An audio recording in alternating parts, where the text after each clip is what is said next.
C'est Juste Cash, un thriller Camille Lark du FBI, livre 6, écrit par Blake Pierce, lu par Audrey. Prologue. Petra Brink se sentait stressée au plus haut point. Le temps n'était pas seulement compté, il était largement épuisé. La veille au soir, elle avait fait des heures supplémentaires à son travail de serveuse à temps partiel, puis avait dormi jusqu'à son réveil à 6 heures ce matin. Elle devait retourner à l'université dans 2 heures, et il lui restait encore un gros morceau de son devoir à faire. Déjà sous pression, elle serra les dents en entendant la porte d'entrée s'ouvrir. Ce devait être Antoinette, sa colocataire, qui arrivait. Donc la salle de bain ne serait sans doute pas disponible pendant la prochaine heure si Antoinette avait fait de la gym, du yoga ou l'un des exercices matinaux auxquels elle s'adonnait. En tant que mannequin, très présente sur les réseaux sociaux, sa colocataire, naturellement superbe, se devait d'être impeccable en permanence, même après une séance d'entraînement. Du coup, elle pouvait passer plus de temps dans la salle de bain que n'importe quelle autre créature connue, et si elle la réquisitionnait, Petra n'aurait même pas l'occasion de prendre une douche rapide avant de se précipiter à son cours. Et après une longue nuit de service dans un environnement enfumé, et après être tombée direct au lit d'épuisement une fois rentrée chez elle, elle avait bien besoin de cette douche. Grimaçant d'inquiétude, elle réfléchit aux options qui s'offraient à elle. La seule qui lui vint à l'esprit fut de se précipiter dans le couloir et d'y entrer avant Antoinette. Ainsi elle pourrait avoir sa douche, qui lui prendrait pas plus de 10 minutes. Ce n'était pas l'idéal. Elle était prise par une série de calculs particulièrement délicats pour ce devoir et ne voulait pas perdre le fil de sa réflexion. Mais elle allait devoir le faire. Sa matinée tournait vraiment au désastre et c'était de sa faute si elle ne s'était pas réveillée. Puis, tendant l'oreille, elle perçut ce qui pourrait bien lui sauver la mise. D'autres pas qui entraient. Ok, donc Antoinette avait ramené un ami. Peut-être un petit ami, ou alors elle envisageait de faire une vidéo sur les réseaux sociaux avec quelqu'un. C'était censé. Et cela signifiait qu'il serait occupé, sûrement dans le salon, à discuter ou à filmer. Elle revint à ses calculs, se sentant bien plus détendue de pouvoir s'y consacrer à fond, comme si elle avait eu un coup de chance. Elle termina rapidement ce problème de maths, et le suivant, soulagée de voir que ce devoir particulier semblait tourner à la perfection. Elle avait l'impression de maîtriser la situation. Cela n'arrivait pas toujours, et elle était heureuse que cette fois-ci, cela lui ait fait gagner quelques précieuses minutes dans sa matinée sous pression. À présent, elle devrait courir à la douche, car elle n'avait aucune idée du temps qu'allait rester l'amie d'Antoinette.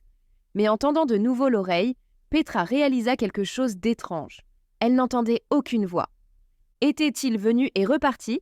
Sans doute, et comme elle s'était concentrée sur son travail, elle ne les avait pas entendus. C'était sûrement ce qui s'était passé, car tandis qu'elle prenait sa serviette et longeait le couloir vers la salle de bain, elle n'entendait rien du tout. Pas un bruit. Ni le murmure de voix, ni la musique d'un téléphone, ni le tintement de tasses de café. Puis en levant les yeux devant elle, elle sursauta en découvrant que la porte d'entrée de l'appartement était ouverte. Grande ouverte dans un quartier où il y avait eu plusieurs cambriolages. Inquiète, Petra appela. « Oh, tu sais que la porte est ouverte ?» Pas de réponse. Peut-être était-elle redescendue dire au revoir à cette amie au dehors. Mais même dans ce cas, la porte devrait au moins être fermée. N'importe qui pouvait passer devant et s'engouffrer à l'intérieur. Le sac à main bleu d'Antoinette trônait sur la table de l'entrée. « Tu es là ?» Petra se précipita vers la porte d'entrée, ignorant si Antoinette avait pris ses clés. Elle ne pouvait pas vraiment mettre sa colocataire à la porte. Elle devrait laisser la porte ouverte pendant qu'elle prenait sa douche, ce qui n'était pas idéal. En passant devant le salon, elle jeta un coup d'œil à l'intérieur, au cas où Antoinette aurait mis ses écouteurs et aurait vraiment oublié la porte. Il n'y avait personne sur les 2 canapés en cuir noir. Petra s'éloigna, mais elle fit demi-tour, fronçant les sourcils, car elle avait remarqué quelque chose dans la pièce qu'elle ne percevait que maintenant. Une odeur bizarre, métallique, émanant de cette pièce bien rangée et habituellement parfumée. Elle était bizarrement mal à l'aise, comme si des sonnettes d'alarme dont elle ignorait l'existence s'étaient mises à retentir au fond de son esprit. Elle s'avança dans le salon et jeta un nouveau coup d'œil. C'est alors qu'elle aperçut le talon de la chaussure, cette botte à talons aiguilles couleur citron vert, qui était la préférée d'Antoinette, qui gisait à terre. Et au-delà, alors qu'elle tendait le cou avec un sentiment d'horreur, elle vit l'autre botte, allongée sur le sol avec la longue jambe fine d'Antoinette à l'intérieur. Suivie de son corps, sur le dos, inerte. Elle était étalée dans un coin du salon, regardant en l'air sans rien voir. L'entaille dans sa gorge était énorme, laide et sanglante, et il y avait aussi du sang provenant de coups de couteau. D'horribles coups de couteau sur sa poitrine et ses bras. Petra hurla, recula et hurla encore. Chapitre 1. Camille Lark se sentait comme noyée dans la tristesse, la culpabilité et les regrets. Et le seul moyen pour elle de sortir de son désespoir était d'essayer de démasquer le mal qui, elle en était sûre, se cachait dans l'ombre de cette situation. Elle allait découvrir les méfaits de Liam Treverton. Il avait bâclé l'enquête sur la disparition de sa sœur Jenna 6 ans auparavant. Depuis, il avait été viré du FBI et, lorsqu'elle avait voulu le retrouver pour obtenir un enregistrement vocal afin d'ouvrir l'ordinateur portable qu'elle lui avait volé, cela avait provoqué une tragédie. Camille frissonna au souvenir de la façon dont cette scène violente et inexplicable s'était déroulée. Ethan était avec elle.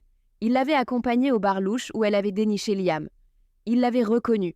Ethan le connaissait. Elle n'avait pas su comment ni pourquoi. Elle n'avait pas eu le temps d'en discuter car il lui avait intimé de sortir de ce bar tout de suite. Quelque chose avait dû mal tourner et il l'avait vu parce qu'il l'avait empoigné et ils étaient départis à la ouate dans les calmes rues nocturnes. Mais quelqu'un les avait suivis, un homme armé. Qui qu'il soit, il avait tiré sur Ethan. Puis il l'avait traquée et avait failli la tuer aussi. Ethan n'avait pas survécu. Camille n'avait aucune idée du mobile de ce meurtre. Ethan avait vu Liam, mais Liam les avait-il vus? Ou quelqu'un d'autre? Sur le coup, elle avait été certaine que c'était Liam qui avait envoyé le tueur. Mais à présent, en y repensant, en se remémorant les souvenirs confus de ce moment, elle n'en était plus si sûre. Assise dans sa minuscule chambre d'étudiante au MIT, Camille sentit ses yeux s'embuer de larmes une fois de plus. Peu importait qui avait envoyé le tueur, c'était sa faute, entièrement sa faute si Ethan était mort. Si elle ne s'était pas tant acharnée à découvrir les irrégularités, les méfaits qu'elle avait relevés autour de l'affaire bâclée de sa sœur et de l'implication de Liam, Ethan serait encore en vie. Aller dans ce bar, sa décision l'avait fait tuer. Il avait été son ami, voire plus. Il y avait eu une étincelle romantique entre elle et le jeune et bel agent. Cela ne l'avait pas dérangé que Camille soit une rebelle, avec ses cheveux rasés à moitié et teints en noir, ses piercings et les tatouages sur ses bras. Ni qu'elle en veuille au FBI d'avoir été forcée de les aider dans des affaires ayant trait à l'informatique après qu'ils avaient découvert qu'elle avait piraté leur site web. Elle l'avait fait en signe de protestation parce qu'ils avaient tourné en rond dans l'affaire de Jenna, puis l'avaient classée. C'était pourquoi, dès qu'elle en avait acquis les compétences, elle avait piraté la page d'accueil du FBI en signe de protestation. Mais trop pressée de couvrir ses traces, elle avait laissé une faille et il l'avait pistée. Cela lui avait causé des ennuis, et devant choisir entre aider le FBI ou une longue peine de prison, Camille avait opté pour l'aide. Mais elle était rebelle et en colère, car elle avait l'impression d'y avoir été forcée. La présence d'Ethan avait été le premier tournant positif de toute cette épreuve. Il y avait eu une étincelle immédiate entre eux. Elle avait admiré et respecté son dévouement à son travail, et cela lui avait permis d'avoir une meilleure opinion du FBI lui-même. Et maintenant, il n'était plus là. Secouant la tête, Camille repoussa ses pensées. Tout ce qu'elle avait à faire maintenant, c'était d'explorer l'ordinateur de Liam. Elle ne s'était pas sentie prête à le faire jusqu'à présent. Il lui avait fallu 1 semaine pour se ressaisir, trouver la force d'ouvrir l'ordinateur et faire face à ce qu'il contenait. 1 semaine pour surmonter la culpabilité qui la paralysait chaque fois qu'elle pensait à Ethan, c'est-à-dire tout le temps. Mais aujourd'hui, elle allait le faire. Camille prit une grande inspiration. Elle ouvrit l'appareil, éprouvant de nouveau une poussée de haine pour Liam, pour ce qu'il avait fait et n'avait pas fait. Elle s'était assurée de le déconnecter du réseau afin qu'on ne puisse pas le repérer en ligne. C'était la première chose qu'elle avait faite, ainsi qu'outrepasser la sécurité de Liam et la désactiver. C'était évident qu'il avait des connaissances en informatique et elle ne voulait pas risquer qu'il découvre qui elle était. Elle avait laissé une menace anonyme sur le code de sécurité de son alarme, disant qu'elle le surveillait et qu'il devrait avoir peur. Cela fait, elle avait coupé tout lien. Elle espérait qu'il l'avait vue et avait pris peur. Mais revenons à Jenna. Que s'était-il passé? Pourquoi ce type avait-il si mal géré l'affaire? Y aurait-il des réponses dans cet ordinateur haut de gamme? Tandis qu'elle l'ouvrait, elle sut qu'il n'y aurait pas de retour en arrière.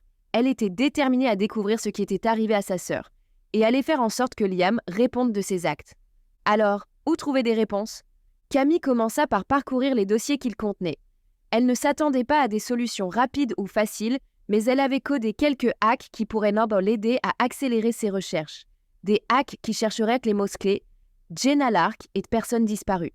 Elle était persuadée que s'il y avait quelque chose à trouver, elle y s'y parviendrait. Même si c'était caché, elle le trouverait. Et d'ailleurs, pourquoi serait-ce caché? Elle ressentit une bouffée de colère en songeant aux raisons. Liam était un criminel, il était corrompu et il poursuivait ses propres objectifs qui allaient à l'encontre de l'éthique du FBI ou de n'importe quelle police. Ses objectifs tordus avaient eu pour conséquence de faire tomber à l'eau l'enquête sur sa sœur et en fin de compte, de provoquer la mort d'Ethan. L'ordi bipa. Camille plissa les yeux. Des fichiers avaient été trouvés. Elle se pencha sur ce que sa recherche avait déterré. Les fichiers repérés se trouvaient dans un dossier classé, enfoui profond dans les archives du système, dans une subdivision intitulée « Travail », puis « Affaires », puis l'année et enfin J-Lark. Il s'était manifestement organisé de manière méthodique. Comme cet ordi était relativement récent, elle supposa que ses dossiers avaient été transférés dedans. Il avait gardé une trace de ses affaires et les avait conservées au fond de ses archives. Alors, qu'avait-il à dire? Allait-elle enfin savoir pourquoi cette enquête avait foiré? Camille pouvait dire merci au FBI d'en savoir plus sur ses procédures depuis quelques mois, grâce à ses récentes expériences dans des affaires liées à l'informatique. Elle avait consulté des dossiers, elle savait ce qu'ils étaient censés contenir et le niveau de détail qu'un bon enquêteur dénicherait. Lorsqu'elle avait accédé au dossier de Jenna dans les archives du FBI, elle l'avait trouvé très incomplet. S'il y avait des éléments que Liam avait cachés ou détruits, ils pourraient être ici. Plissant de nouveau les yeux, elle ouvrit le dossier, prête à découvrir quels efforts symboliques Liam avait faits et pourquoi il avait si mal géré cette affaire. D'autant plus qu'elle pensait maintenant qu'il avait connu Jenna au préalable. C'était ce que laissaient entendre les informations qu'elle avait exhumées. Camille parcourut la liste des fichiers. Affaire. Disparition de Jenna Lark. Elle eut froid dans le dos en lisant le titre complet du fichier. Elle l'ouvrit, se sentant nauséeuse et glacée, comme si elle faisait face à un niveau de mal qu'elle n'avait fait qu'imaginer jusqu'à présent. Puis elle se mit à lire, sourcils froncés. D'après les notes de Treverton sur l'enquête, il avait procédé dans les règles. Il avait interrogé ses parents. Il y avait le témoignage de son père, dont elle imagina le visage épais aux traits durs, son froncement de sourcils dominateur quand il avait énoncé le verdict officiel, selon lequel, d'après lui, Jenna était une fugueuse et une rebelle sortant d'une enfance difficile. Pas étonnant qu'elle se soit révoltée contre ses manières brutales et autoritaires et sa réticence à laisser la parole à quiconque.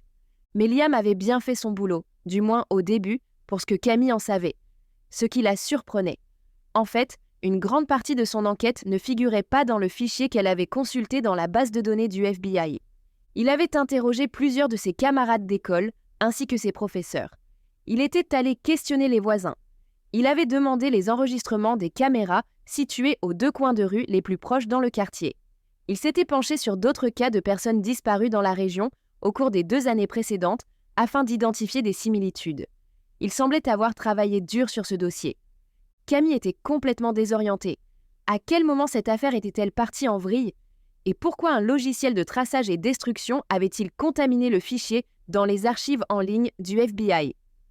Camille relut ses notes datant de plus de 6 ans, pas du tout préparée à ce qu'elle venait de découvrir. Il y avait d'autres sous-dossiers à explorer, mais elle fut interrompue par des coups à la porte. Elle se leva de son bureau et franchit les 4 pas qui la séparaient de l'entrée. Il n'en fallait pas plus pour l'atteindre dans sa petite piole d'étudiante. Camille était tellement préoccupée par le dossier qu'elle ne s'était même pas demandé qui pouvait bien toquer chez elle. Elle avait l'habitude que ses camarades de classe et même ses professeurs lui rendent visite pour parler travail ou projet. Il ne fallait pas s'attendre à beaucoup d'intimité ou de solitude dans le milieu sociable des résidences étudiantes. Elle ouvrit la porte et sursauta, choquée. Elle faisait face à un fantôme.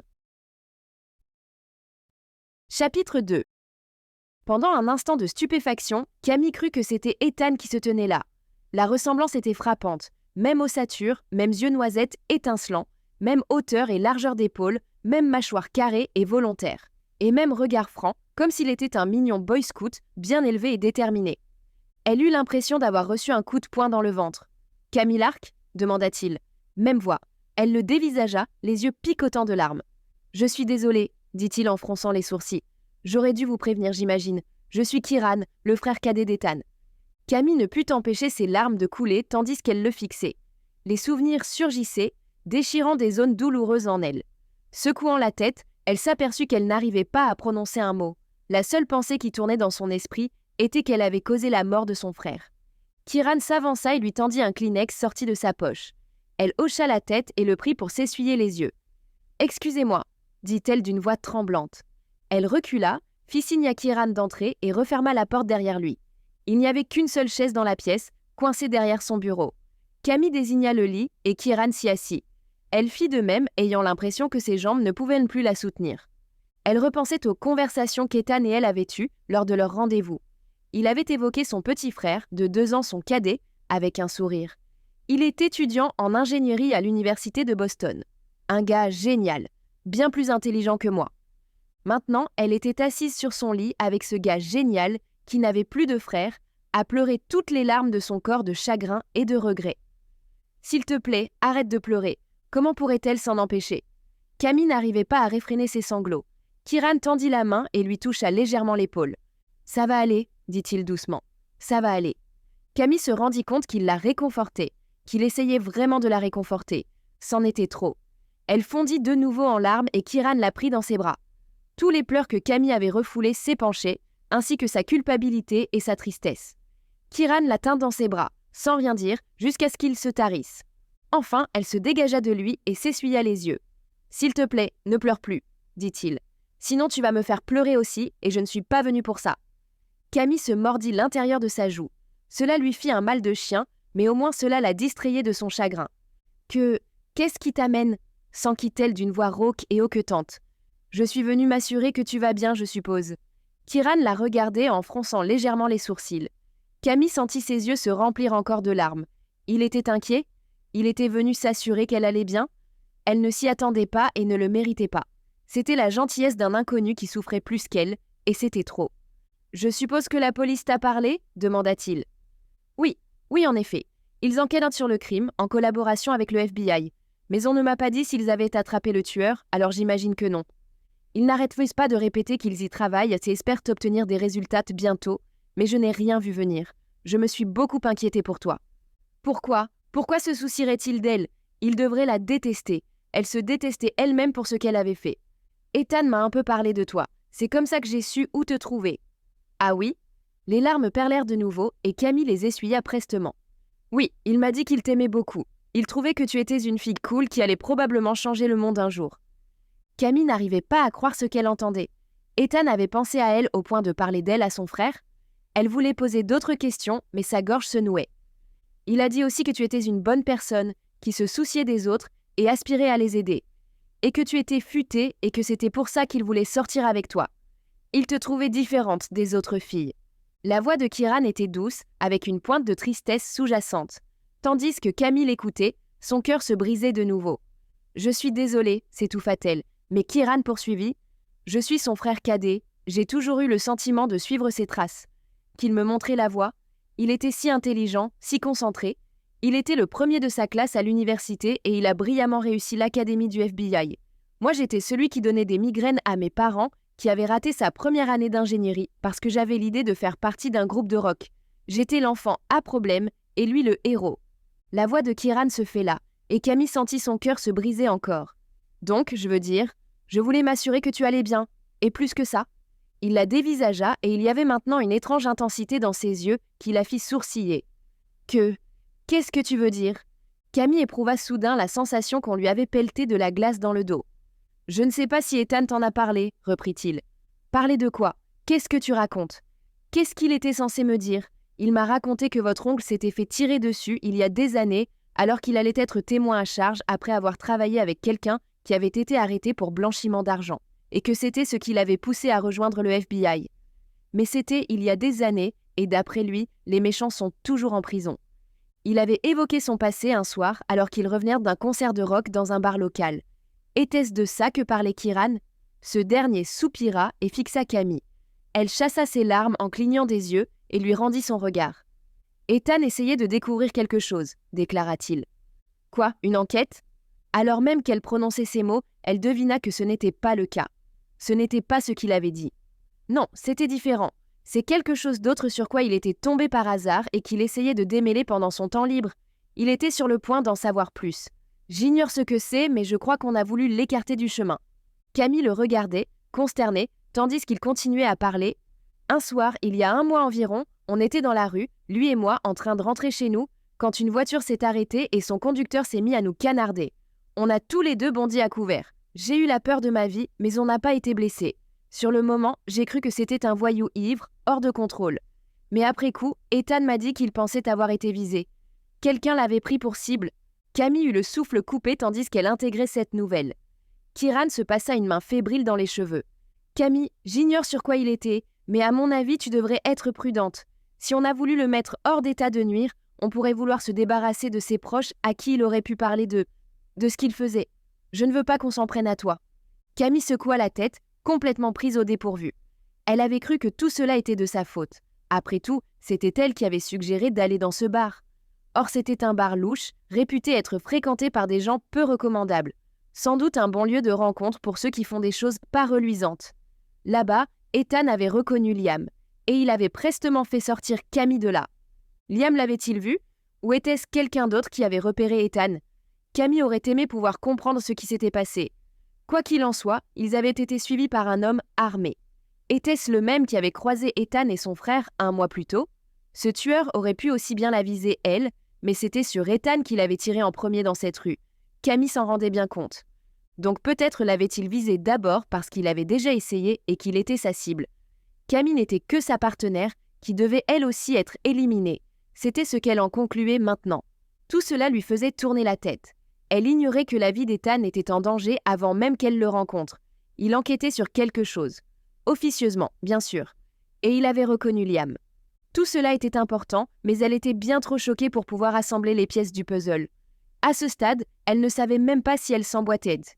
Tout ce qu'elle savait, c'est que les choses étaient différentes de ce qu'elle croyait. Très différentes. « Merci de m'en avoir parlé », parvint-elle à prononcer. « Je pense que c'est l'important », souligna-t-il. Il marqua une pause. « Est-ce qu'on peut rester en contact ?» Il avait l'air anxieux. Il se leva du lit, ne désirant pas s'attarder maintenant qu'il avait délivré son message. Camille n'allait pas dire non. Elle savait ce que c'était que de prendre une décision qui se retournait contre soi. « Bien sûr », acquiesça-t-elle. Elle griffonna son numéro sur un papier qu'elle lui tendit.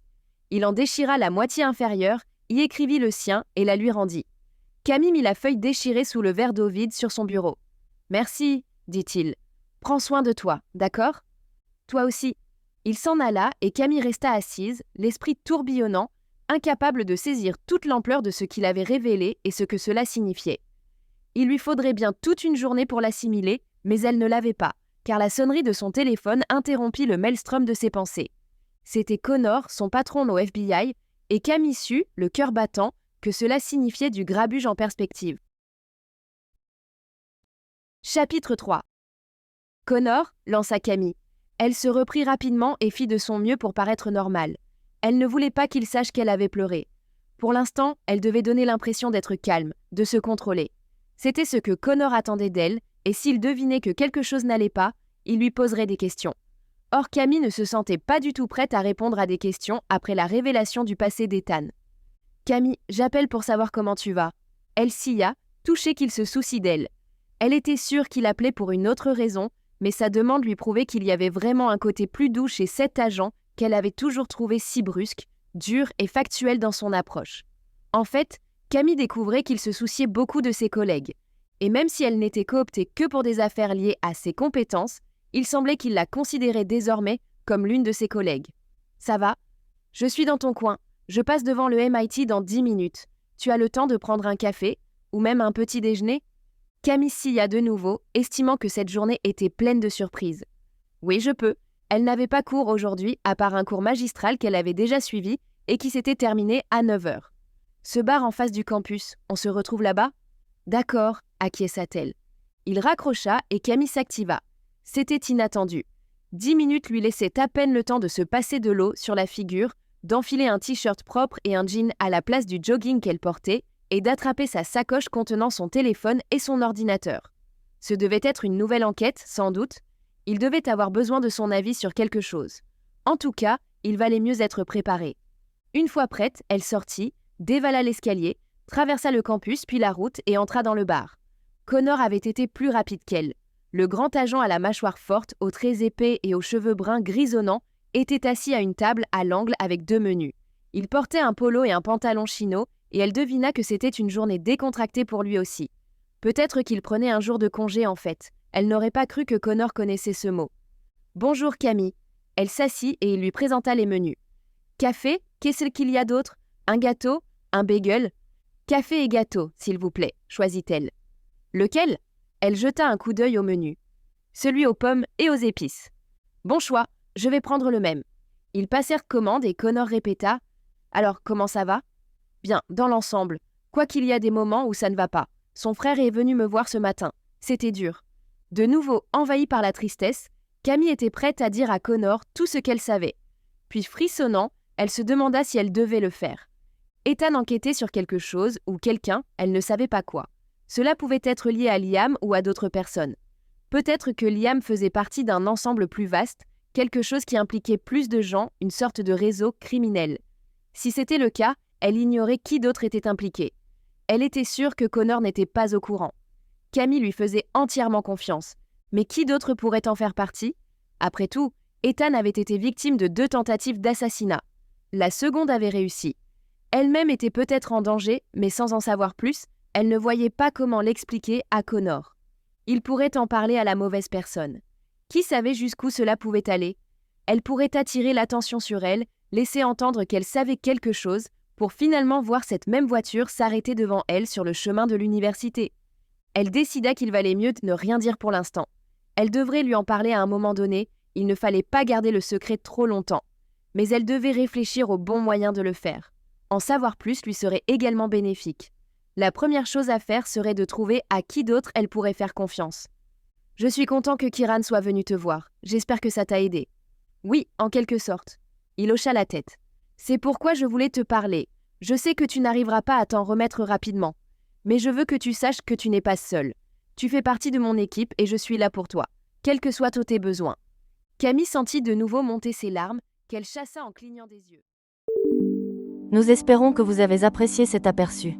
Pour continuer à écouter ce livre audio sur Google Play Livres, utilisez le lien dans la description de la vidéo.